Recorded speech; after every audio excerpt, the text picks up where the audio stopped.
کوئی پریشانی ہو سب سے پہلے کس کا دروازہ کھٹکھٹایا جائے؟ اللہ کا۔ یعلم خائنۃ الاعین وما تخفی الصدور، وہ آنکھوں کی خیانت کو بھی جانتا ہے، سینوں کے رازوں کو بھی جانتا ہے۔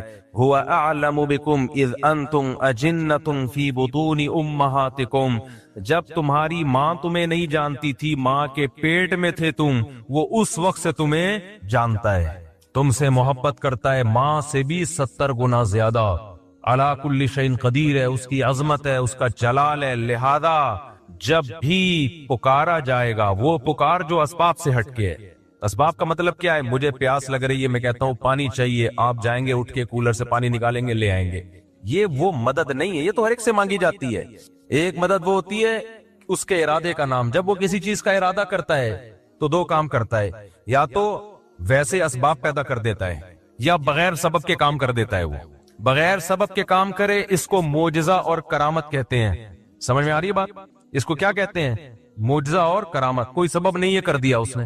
جیسے بنی اسرائیل میں ایک بندہ مر گیا، قرآن سے پتہ چلتا ہے اور آسمانی کتابوں سے بھی، قاتل کا پتہ نہیں چل رہا تھا، بڑے بھڈے ہو رہے تھے، بے گناہ لوگوں پہ الزامات لگ رہے تھے، اللہ نے اس مقتول کو زندہ کیا، اس مقتول نے کھڑے ہو کے نام بتایا میرا قاتل یہ اللہ نے مدد کی سبب کے بغیر۔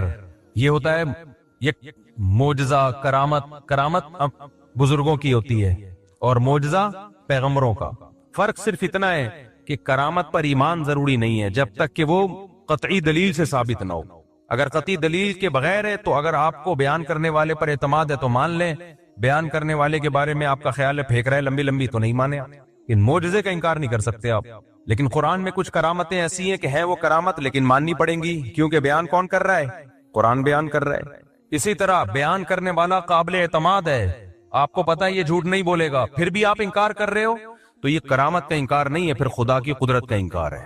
میں نے شہیدوں کے خون کی خوشبو خدا کی قسم اپنی ناک سے سونگھی ہے۔ اب جس کو مجھ پہ اعتماد ہوگا مان لے گا یار اللہ کی قدرت ہے، بندہ شہید ہوا اور اس کے خون سے اللہ نے خوشبو پیدا کر دی۔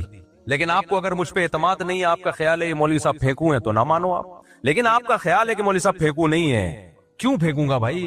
کیوں جھوٹ بولوں گا میں؟ اتنی بڑی قسم مسجد میں ممبر پہ بیٹھ کے کیوں اٹھاؤں گا؟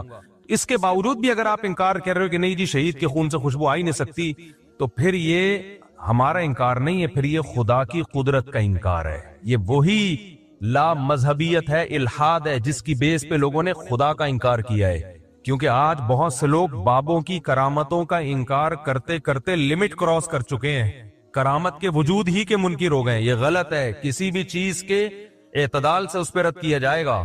سمجھ میں آ رہی ہے کہ نہیں آ رہی بات؟ توحید یہ نہیں ہے کہ آپ کرامتوں کا انکار کرتے ہیں، توحید کرامت کا وجود تو توحید کی بڑی دلیل ہے کہ یہ اللہ کی قدرت ہے۔ تو مدد اسباب سے ہٹ کے کون کرتا ہے؟ بولو اللہ۔ اب اللہ جب مدد کرتا ہے تو دو طریقے ہوتے ہیں اس کے، یا تو بغیر سبب کے کر دے گا، جیسے میں نے مثالیں دی، فرعون کو، موسیٰ علیہ السلام کو فرعون سے کیسے بچایا؟ ناکامی کے نقشے پہلے پیدا کیے۔ حضرت موسیٰ علیہ السلام نکلے بنی اسرائیل کو لے کر، گھوڑے پہ جا رہے ہیں دوڑتے ہوئے، راستہ بھلا دیا اللہ نے، صحیح ہے نا؟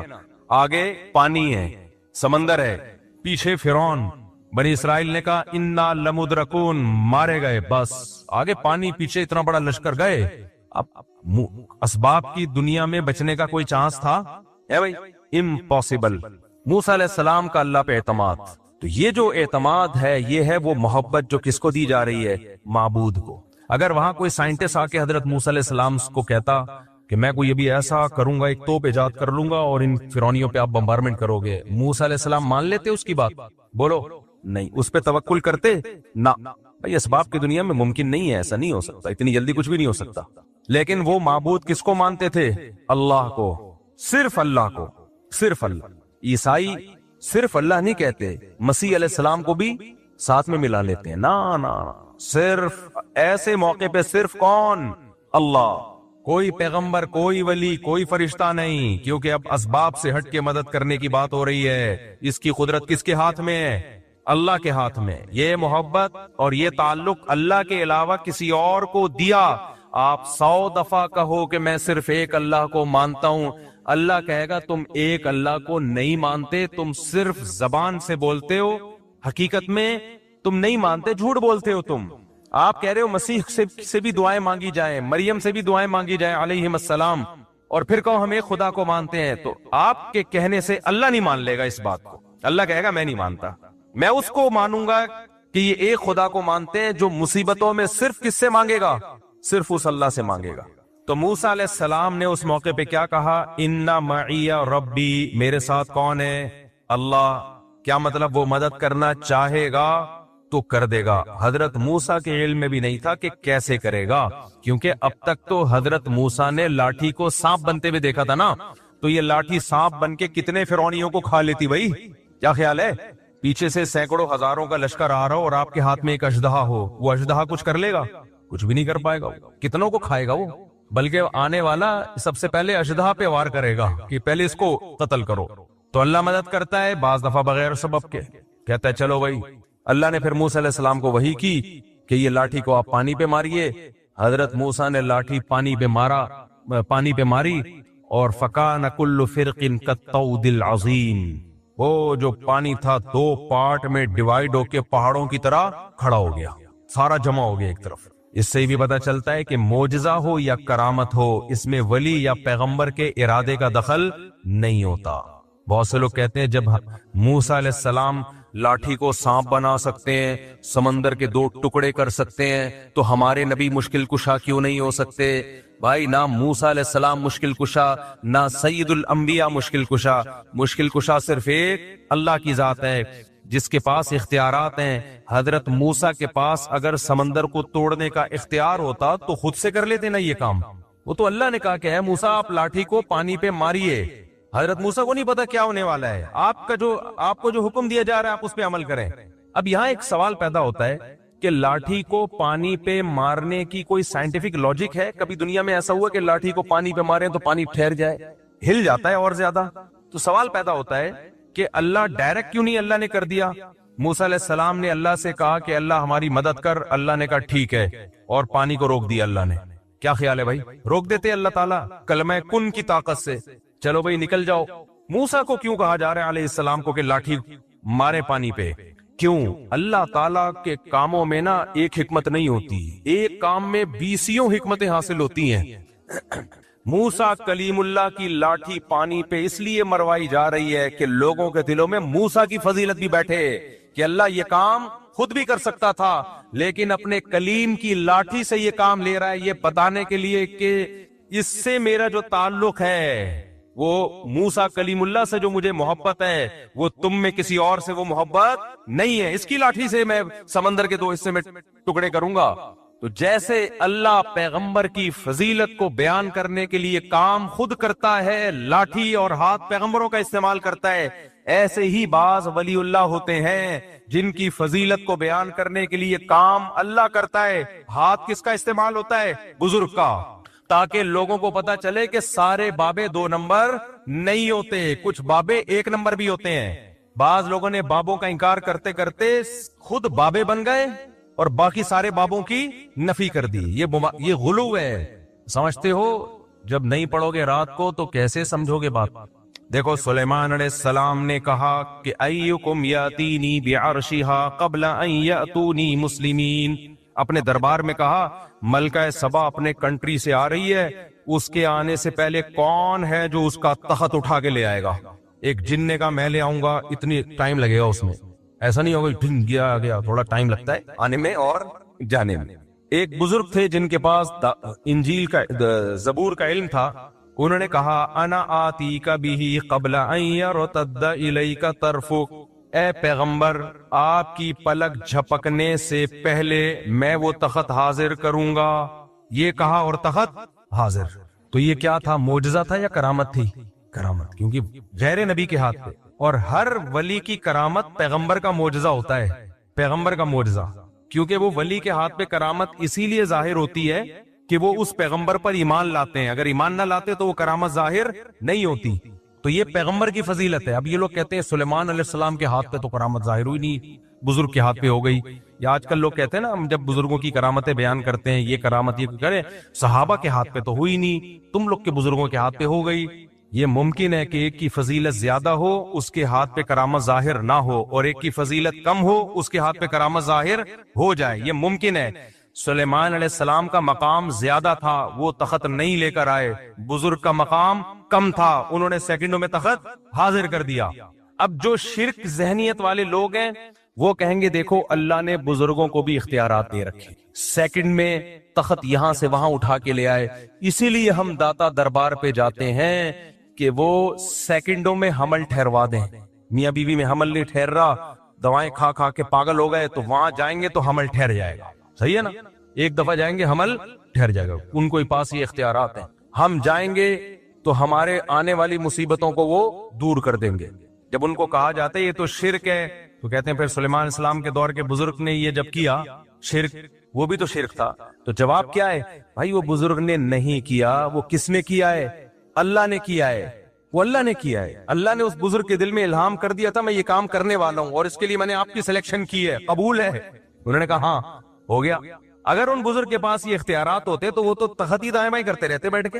کیا خیال ہے آج اگر کوئی بزرگ ہو جس کے پاس یہ اختیار ہو، وہاں سے وہ امریکہ کے صدر کا تخت اٹھا کے یہاں لے آئے، اس کی اب تخت کا دور گیا، اب کرسیاں آ گئی ہیں کہ جی امریکہ کے صدر کی کرسی چاہیے مجھے تاکہ میں بیٹھ کے اس پہ صدر امریکہ بن جاؤں، ٹھک کرسی آئی۔ تو وہ صاحب کیا کرتے؟ یہ جو لوڈنگ کا جتنا کام ہے ان کا سارا بزنس ٹھپ۔ کیا خیال ہے بھائی؟ ہمیں فرنیچر چاہیے گھر میں، جی بیٹی کی شادی ہے، جہیز کے لیے لالو کھیت گئے یا طارق روڈ گئے لوڈنگ کے لیے، یار اس بزرگ کو فون ملا یہ بیڈ کسی سے نہیں اٹھ رہا ہے، ٹھک بیڈ دلہن کے کمرے میں، بلکہ دلہن ہی اٹھوا کے لے آؤ، رخصتی کی ضرورت کیا ہے؟ گاڑی جائے گی، پوں پوں پوں وہ باجے بجیں گے، پھر جوتا چھپائی اور بیسیوں قسم کے خرچے ہیں۔ بزرگ کو رابطہ کیا حضرت دلہن کا ویٹ کافی زیادہ ہے اور گاڑی ابھی فوراً مل نہیں رہی ہے، اور ابا رخصتی کرنے میں تاخیر بہت کر رہے ہیں اس کے ابا، ایسے بھی ابا ہوتے ہیں مارکیٹ میں۔ بزرگ کیا کرتے؟ بھائی میرے اتنے ریٹ ہیں اور میں صدقہ کروں گا کیونکہ میں بزرگ ہوں، وہ کھاؤں گا نہیں، میں مختلف علاقوں میں تعاون کروں گا، اتنے پیسے دے، ٹھک دلہن کہاں؟ آپ کے بیڈ پہ۔ تو اگر یہ داتا بزرگوں کے پاس یہ اختیارات آ جائیں نا تو اس کائنات کا نظام تباہ و برباد ہو جائے۔ تو وہ جو سلیمان علیہ السلام کے پاس جو بزرگ تھے وہ بھی ایک ہی دفعہ تخت لے کر آئے ہیں، ایسا نہیں ہے کہ بار بار تخت دائیں سے بائیں کرتے رہیں بیٹھ کے۔ وہ تو اللہ نے دل میں ڈال دیا کہ میں ایک دفعہ آپ کے ہاتھ پہ یہ کرامت ظاہر کرنا چاہتا ہوں۔ تو کرامت اسی طرح ہی ہوتی ہے، اختیارات نہیں آ جاتے کسی کے پاس کہ جب کریں جیسے کریں وہ فوراً ہونا شروع ہو جائے، یہ نہیں ہوتا۔ تو جو شرکیہ دماغ کے لوگ ہیں انہوں نے تو اس پہ شرک کرنا شروع کر دیا، اور جو ملحد ہیں، ایتھیسٹ ہیں، خدا کے منکر ہیں یا خدا کے منکروں جیسا ذہن رکھتے ہیں، بعض ایسے ہیں جو اللہ کو مانتے ہیں لیکن وہ سمجھتے ہیں اللہ کے پاس کوئی طاقت نہیں، اللہ کچھ نہیں کر سکتا، سب کچھ اسباب سے ہی ہوتا ہے، تو یہ بھی ملحدانہ سوچ کے حامل ہیں۔ تو یہ والے اسکالر بھی بزرگوں کی کرامت کا انکار کرتے ہیں کہ ایسا کیسے ہو گیا، ایسا کیسے ہو گیا۔ تو سمجھ لو یہ اصل میں تو لیبل یہ لگا رہے ہیں کہ ہم شرک کی نفی کر رہے ہیں، لیکن شرک کی نفی کی آڑ میں اصل میں اللہ کی قدرت کا انکار کر رہے ہیں، یہ کہ اللہ یہ نہیں کر سکتا۔ لہذا یہ ہر کہانی کو، ہر کرامت کو بولتے ہیں کہانیاں، ہر کرامت کو کیا بولتے ہیں؟ کہانیاں سنا رہا ہے۔ بھائی کچھ کرامت کے واقعات مستند ذریعے سے ہوتے ہیں، فضائل اعمال میں جو کرامت کے واقعات بیان کیے گئے ہیں وہ شیخ الحدیث مولانا زکریا نے خود بیان نہیں کیے، وہ جن لوگوں کی کتابوں سے بیان کیے ہیں وہ سارے مستند لوگ ہیں، ان میں بہت سے تو بخاری مسلم اور حدیث کی کتابوں کے راوی ہیں، اگر آپ ان کو جھوٹا قرار دو گے تو آپ کو حدیث پہ اعتماد ختم ہو جائے گا۔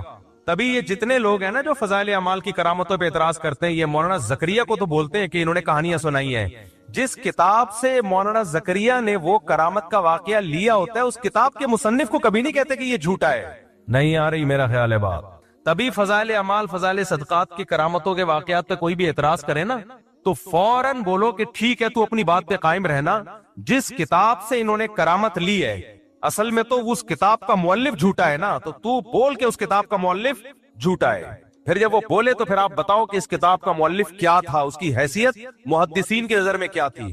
تبھی یہ جتنے لوگ ہیں یہ بس امت میں تفرقہ پھیلاتے ہیں۔ تو اعتدال کی راہ کیا ہے؟ نہ تو ہر بزرگ کی کرامت کو مانا جائے، یہ ٹاپک سے میں ہٹ گیا، دوبارہ اصل ٹاپک پہ آ رہا ہوں، نہ تو ہر بزرگ کی کرامت کو مانا جائے گا، ایک بات، مستند ذریعے سے جو کرامت ہوگی اس کو مانا جائے گا۔ دوسری بات، کرامت کا مطلب کیا ہے؟ اختیارات کسی کے پاس نہیں ہے۔ کبھی کبھار اللہ کسی کی فضیلت کو بیان کرنے کے لیے، جیسے سلیمان علیہ السلام کے دربار میں کوئی بزرگ تھے، اللہ والے ہوں گے، کوئی جانتا نہیں تھا ان کو، اللہ نے ان کی بزرگی کو ظاہر کرنے کے لیے ان کے ہاتھ پہ کرامت ظاہر کر دی کہ دیکھو یہ بھی میرے نیک بندے ہیں۔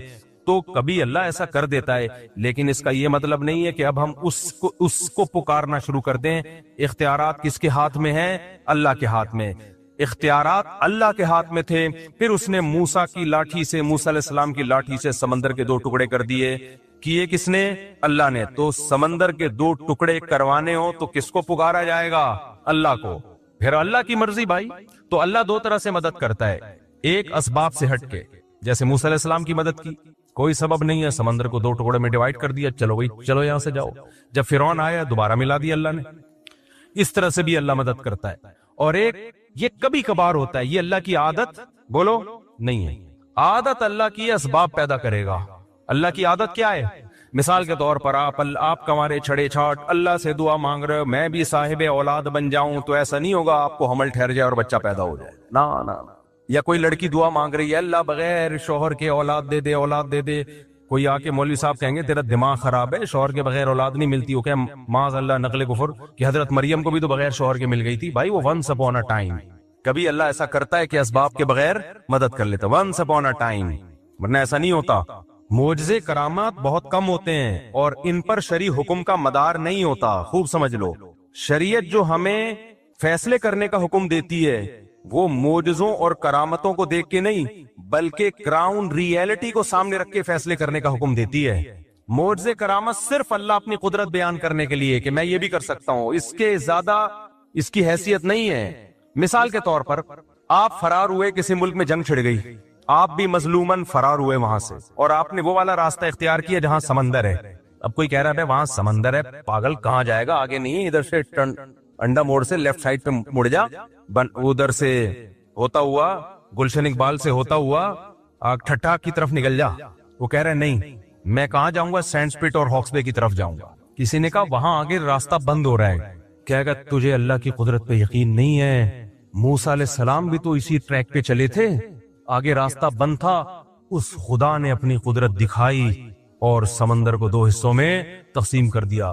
تو میں جب وہاں جاؤں گا آگے اللہ اپنی قدرت سے کشتیاں بھیج دے گا، اللہ اپنی قدرت سے سمندر کو پھاڑ دے گا، تو ہم کہیں گے تیرا دماغ ہو گیا ہے خراب، نہیں آئی میرا خیال ہے بات۔ ہم کیا کہیں گے؟ تیری کھوپڑی ہو گئی ہے آؤٹ۔ ہم کہیں گے بھائی موسیٰ علیہ السلام جان کر اس راستے پہ نہیں چلے تھے، بھول گئے تھے راستہ، چلے تو وہ اس ٹریک پہ تھے جو خشکی کا راستہ جاتا ہے، وہ راستہ ہی بھول گئے، بس اللہ نے اپنی قدرت دکھانی تھی۔ کہ نہیں تم اللہ کی قدرت کے منکر ہو، کیا اللہ سمندر کو 2 حصوں میں تقسیم نہیں کر سکتا؟ بھائی کر تو سکتا ہے، تو اللہ کرے گا، کر تو سکتا ہے، لیکن تجھے یہ کس نے کہا کہ کرے گا؟ ایک دفعہ مجھے یاد ہے کوئی مجھے مشورہ دے رہا تھا، کوئی ایسے بے احتیاطی والا مشورہ دے رہا تھا، میں نے کہا یار حالات ٹھیک نہیں، اس طرح میرا جانا ایسے موقع پہ وہاں ٹھیک نہیں ہے، آج کل تھریٹس بہت ہیں، تھوڑا پرانی بات ہے، جان کا خطرہ ہے۔ اس نے کہا اللہ نے چاہا تو اللہ بچائے گا۔ میں نے کہا کہ اللہ نے نہیں چاہا تو تیرا باپ بچائے گا؟ پھر کہنے نہیں اللہ نے چاہا تو اللہ بچا لے گا۔ یہ تو ہمیں پتا ہے اللہ نے چاہا تو بچائے گا، لیکن مجھے پتا ہے کہ اللہ چاہتا ہے کہ نہیں چاہتا۔ میں بلیچ پی رہا ہوں، اللہ نے چاہا تو اللہ بچا لے گا۔ مجھے پتا ہے یہاں فلاں جگہ پہ دہشت گردی ہے، قتل و غارت ہو رہے ہیں، نہیں جاؤ بھائی، وہاں پہ بم پھٹ رہے ہیں، حالات خراب ہیں، اللہ نے چاہا تو اللہ بچا لے گا۔ تو ٹھیک ہے، بہت سے لوگوں کو اللہ نے بچایا بھی ہے۔ اب کراچی کے جو حالات خراب چل رہے تھے، جگہ جگہ بم دھماکے ہو رہے تھے، بنارس لوگ جاتے تھے نا، وصیت کر کے جاتے تھے کہ میں بنارس جا رہا ہوں، بنارس والا ادھر آتا تھا وصیت کر کے آتا تھا میں انڈا موڑ آ رہا ہوں۔ ایسی جنگ چل رہی تھی، لوگوں نے کہا ویزے لے کے جاؤ بھائی۔ تو کراچی کے حالات دیکھے نا، تو اس میں کہا جاتا تھا بھائی گھر سے باہر مت نکلو، نہیں جی اللہ بچائے گا، اللہ نے چاہا تو اللہ بچائے گا۔ یقیناً اللہ نے چاہا تو بچائے گا، لیکن اللہ چاہے گا کہ نہیں چاہ رہا ہے یہ ہمیں معلوم نہیں ہے۔ تو چاہتا ہے کہ اللہ چاہے کہ میں بچوں، لیکن اللہ بھی چاہتا ہے کہ تو جو چاہتا ہے وہ ہو۔ تو اس لیے معجزوں اور کرامتوں پر فیصلے نہیں کر سکتے آپ۔ اس کی ایک اور مثال، جب ایک شرعی حکم لوگوں کو بیان کیا جاتا ہے کہ بغاوت کے لیے یا جہاد کے لیے ضروری ہے کہ آپ کے پاس پراپر تیاری ہو، دشمن سے لڑنے کی طاقت ہو، اس طاقت کے بغیر آپ کو نہ جنگ کرنے کی اجازت ہے نہ مسلح بغاوت کی اجازت ہے۔ جب تک آپ کے پاس پاور نہیں ہے، سامنے ٹینک ہیں آپ کے پاس، اس کے مقابلے میں نہ ٹینک ہے نہ جہاز ہے، کچھ بھی نہیں ہے، تو آپ کیسے بغاوت کرو گے؟ لوگ کہتے ہیں بدر میں کیسے ہو گیا؟ 313 نے 1000 سے مقابلہ کیا اور خالد ابن ولید نے 60 سے 60,000 کا حصار توڑا۔ بھائی بدر میں 313 کا جو 1000 سے مقابلہ تھا وہ نبی کے ارادے سے نہیں تھا، وہ تو کسی اور ارادے سے نکلے تھے۔ تو مشرکین نے اچانک 1000 کا لشکر لے کے آ گئے تو وہ تو اس کے علاوہ کوئی راستہ ہی نہیں تھا. تبھی پھر مدد اللہ کی طرف سے نازل ہوئی ہے. تو وہ معجزہ تھا کہ 313,000 پہ غالب آ گئے. نبی خود 313 کو لے کے مکہ پہ چڑھائی کے لیے کبھی بھی نہیں نکلے. نبی مکہ پہ چڑھائی کے لیے اپنے ارادے کے ساتھ اس وقت گئے ہیں جب 10,000 کا لشکر تیار ہوا ہے. پھر آپ نے مکہ پہ اٹیک کیا ہے. سمجھ میں آ رہی ہے بات کہ نہیں آ رہی ہے؟ دیکھو 13 سال مکہ میں آپ نے جہاد نہیں کیا. کچھ لوگ کہتے ہیں ایمان نہیں بنا تھا. نا اس وقت کا جو ایمان تھا وہ بعد میں اس لیول کا ایمان تو کبھی بن ہی نہیں سکتا. کیونکہ قرآن کہہ رہے جو ہجرت سے پہلے ایمان لے آئے نا ان کا ایمان سب سے تگڑا ہے. بلال حبشی کا ایمان رضی اللہ عنہ، ابو بکر کا ایمان، عمر بن خطاب کا ایمان، سیدنا علی کا ایمان، سیدنا عثمان کا ایمان، سیدنا عبداللہ بن مسعود کا ایمان. یہ وہ لوگ تھے جب اسلام انتہائی کمزور تھا. ایسے پاورفل ایمان والے لوگ تھے یہ. اس وقت منافق کا تصور ہی نہیں تھا. لیکن آپ نے جہاد کیا اس 13 سال میں. بولو صبر صبر صبر صبر کی تلقین. اتنا ظلم ہوا ہے. خباب ابن ارت رضی اللہ تعالیٰ عنہ نبی کے پاس آئے کہ مجھے میرا مالک جو ہے آگ کے انگاروں پہ لٹاتا ہے اور اتنے بڑے بڑے کھڈے پڑ گئے تھے کمر میں. یا رسول اللہ الا تستنصر لنا، آپ اللہ سے ہمارے لیے مدد کی دعا کیوں نہیں کرتے؟ تو خباب ابن ارت یہ بھی تو کہہ سکتے تھے یا رسول اللہ آپ تلوار اٹھائیں ہم جہاد کرتے ہیں. یا نبی کہتے تلوار اٹھاؤ ہم کیا کرتے ہیں؟ جہاد.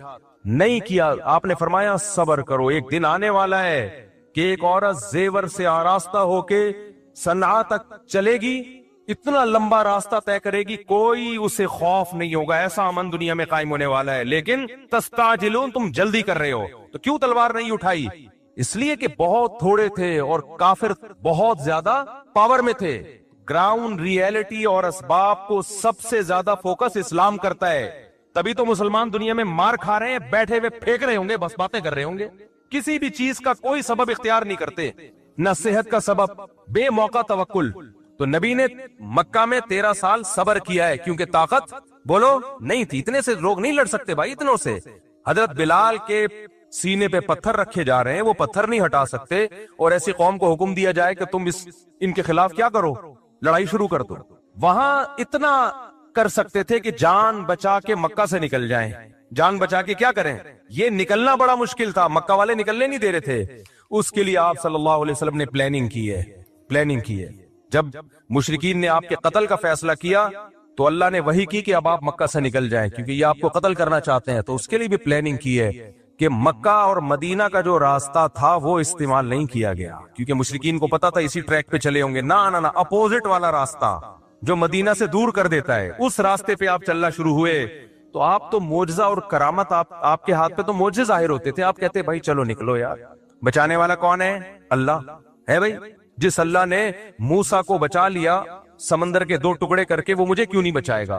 چلو نکلو. نہ فرمایا یہاں سے نہیں ادھر سے جائیں گے تاکہ کسی کو شک ہی نہ ہو، کسی کو وہم ہی نہ ہو. تو معجزے اور کرامت کے واقعات سن کے نا یہ صرف اللہ کی قدرت پہ ایمان لانا ہے ہم نے کہ اللہ کبھی کبھار اس طرح بھی مدد کر لیتا ہے. کرنا وہی ہے جو اسباب کہہ رہے ہیں.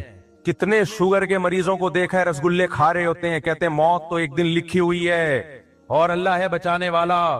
تو میں ان سے کہتا ہوں موت لکھی ہوئی ہے، تیری بہت جلدی لکھی ہوئی ہے کیونکہ اللہ کو پتا تھا یہ شوگر کا پیشنٹ ہے، لڈو کے ڈبے کھا جائے گا، لہذا اگلی 1 جنوری سے پہلے فرشتوں کو آرڈر ہوا ہوتا ہے کہ اس کی لکھی ہوئی ہے 31 دسمبر کے 12 بجنے سے پہلے اس کو اٹھا لینا، ڈیٹ چینج نہیں ہونی چاہیے.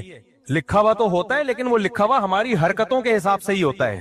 سمجھ میں آ رہی ہے بات کہ نہیں ہے؟ موت لکھی ہوئی ہے لیکن اس میں حرکتیں بھی لکھی ہوئی ہیں کہ یہ اتنی جلدی مر جائے گا. کیوں؟ کام سارے مرنے والے کرے گا یہ، اس لیے کیا ہو جائے گا؟ جلدی مرے گا. تو موت کا ایک دن یقیناً متعین ہے لیکن اس کے اسباب بھی متعین ہے. سمجھتے ہو کہ نہیں سمجھتے ہو؟ تبھی مسلمانوں میں آپ دیکھ لو موٹا ہے تو موٹا ہی ہوتا چلا جا رہا ہے، پھیلتا چلا جا رہا ہے. غیر مسلم اسباب کو فوکس کر رہے ہیں، اس صبح اٹھ کے ورزش بھی کرتے ہیں. میں تھائی لینڈ میں گیا تو فجر کی نماز کے بعد میں نے دیکھا فل مارکیٹیں کھلی ہوئی ہیں، ایسے جیسے کھچا کھچ رش ہوتا ہے بازار میں. ابھی سورج نکلا ہے اور اتنی مارکیٹیں فل. ہمارے یہاں تصور ہے 12 بجے بھی مارکیٹیں نہیں کھلی ہوتی. تو یہ قوم صحت مند رہ سکتی ہے؟ کھائے جا رہے ہیں. میرے صرف پراٹھے والے بیانات کو فوکس کیا ہوا ہے، ورزش والے بیانات کو فوکس کیا ہی نہیں ہے. تو نہ کوئی فزیکل ایکٹیویٹی ہے، نہ کوئی، پھر بیمار ہوتے ہیں. بھائی اللہ، بیماری بھی اللہ کی طرف سے، صحت بھی اللہ کی طرف سے. اللہ بہت بڑے ہیں، یقیناً اللہ بہت بڑے ہیں، اسی وجہ سے تجھے ان لڈوؤں کی وجہ سے بیمار کر رہے ہیں، اسی وجہ سے کر رہے ہیں تجھے۔ تو معجزے اور کرامت برحق ہیں، لیکن یہ بتانے کے لیے کہ مایوس مت ہونا، بعض دفعہ سارے اسباب فیل ہو جاتے ہیں، ہم نے تو اسباب ہی اختیار کرنے ہیں بھائی کامیابی کے لیے، جیسے نبی نے اختیار کیے۔ مکہ میں جہاد نہیں کیا آپ نے، پھر غزوہ بدر میں بھی ایک اتفاقی واقعہ ہو گیا، ورنہ آپ کا ارادہ 1000 کے لشکر سے لڑنے کا نہیں تھا۔ پھر احد میں بھی مشرکین نے پہل کی تھی، آپ نے بڑھ کے مکہ پہ حملہ نہیں کیا، تو دفاعی پوزیشن میں آپ لڑے ہیں کہ دفاع کرو اپنا، وہ تو کرنا بنتا ہے نا، وہ تو کرنا ہی کرنا تھا، دفاعی پوزیشن۔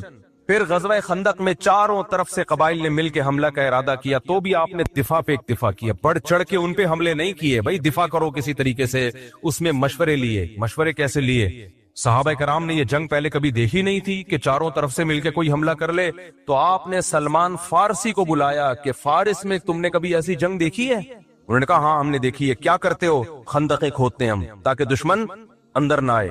اب اس کے علاوہ کوئی آپشن ہی نہیں تھا خندق، وہ خندقیں کھودنا آسان کام نہیں تھا، وہ ایسا نہیں ہے کسی بلڈنگ کے لیے ایک گڑھا کھودا جا رہا ہے، چاروں طرف وہ تمام ایریاز جہاں سے دشمن کے آنے کا خطرہ ہے، اتنے بڑے گڑھے کھودے جائیں کہ دشمن کا اونٹ اور گھوڑا ان کو کراس کر نہ سکے۔ یہ آسان کام تھا، جبکہ مدینہ اکنامکلی اس وقت انتہائی کمزور تھا، بھوک سے نڈھال ہو رہے ہیں لوگ، پیاس سے نڈھال ہو رہے ہیں، پیٹ پہ پتھر باندھ رہے ہیں، لیکن آپ کدال لے کے گڑھے کھود رہے ہیں۔ وہاں بھی تو آپ کہہ سکتے تھے بھائی یہ تو بہت مشکل کام ہے، مدد کا وعدہ کس نے کیا ہے؟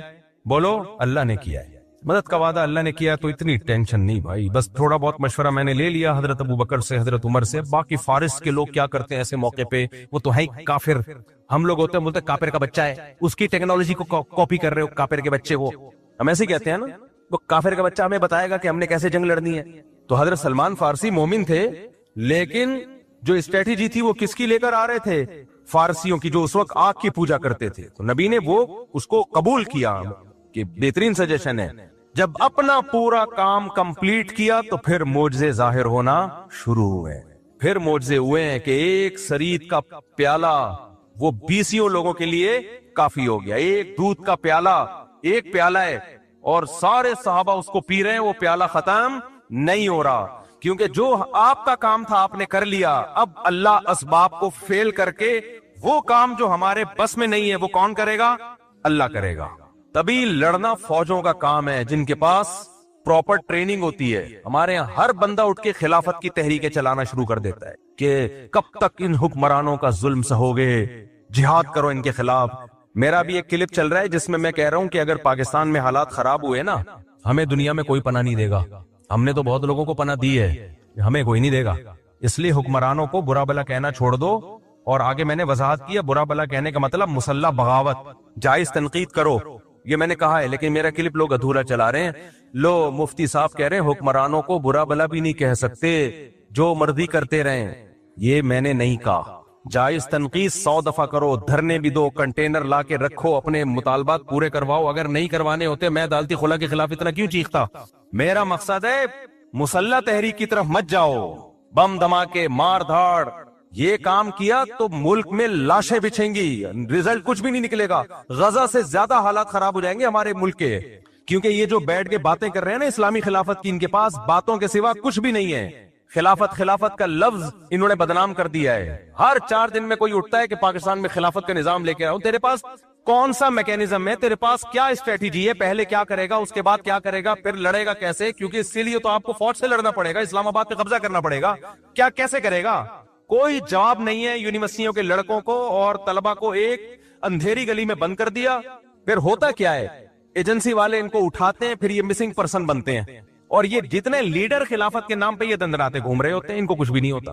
ایجنسیاں ان کو کچھ نہیں کہتی، ایجنسیاں کہتی ہیں ان کی دعوت پہ جتنے لوگ آ رہے ہیں نا ان کو کھڈے لین لگاتے جاؤ، ان کی چمڑیاں ادھیڑی جاتی ہیں، کوئی پوچھنے والا۔ تو ایسے جتنے بھی اسکالرز ہیں نا یونیورسٹیوں میں آج کل، یہ بہت اس طرح کے اسکالرز آ رہے ہیں کہ دیکھو یہ مولوی نظام کے خلاف نہیں کھڑے ہوتے۔ نظام کے خلاف کھڑے ہونے کا مطلب کیا ہے؟ مطلب پہلے واضح کرو، کیا مطلب کھڑے ہونے کا مطلب؟ اگر تم یہ کہہ رہے ہو توپیں گنے لے کے نکل جائیں، یہ نظام کے خلاف ہم نہیں کھڑے ہوں گے بھائی، اس سے نقصان ہوگا، ملک میں انارکی پھیلے گی، ملک کے ٹکڑے ہوں گے، اور غیر مسلم طاقتوں کے ہاتھ میں یہ کنٹری چلا جائے گا، اس سے بدتر حالات ہو جائیں گے۔ اور اگر نظام کے خلاف کا مطلب ہی کہ احتجاج کرو، میڈیا پہ دھرنے دے کے 100 دفعہ کرو، کس نے منع کیا بھائی؟